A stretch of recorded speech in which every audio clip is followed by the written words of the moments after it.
please welcome Mr. Trevor Manuel.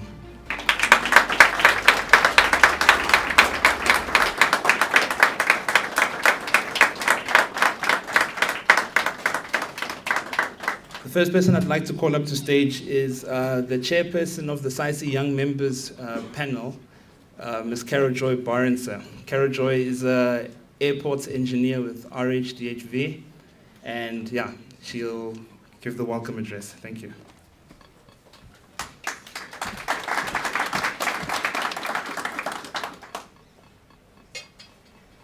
Hi, welcome everyone. Thank you for being here today. I'd like to start off with doing the introduction.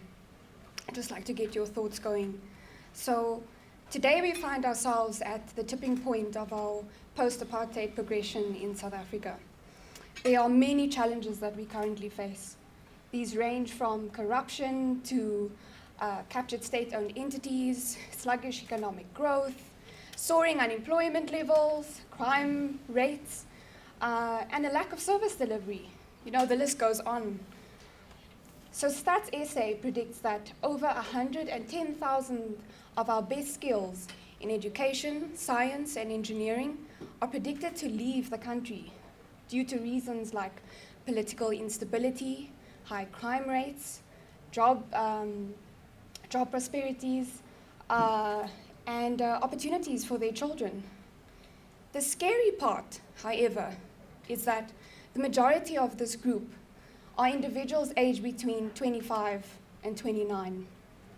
Given these facts, it's easy to become despondent. So I ask you, where does that leave us? Most of the above can be attributed to what I believe is a leadership crisis currently being experienced in the South African public and private sectors. But whilst this is our reality today, it doesn't have to be our reality tomorrow. So when I consider the caliber of people sitting in this very room, some of whom are my colleagues, my fellow SAICI young members, and others who are involved in our 16 student chapters based at universities across the country, this gives me hope.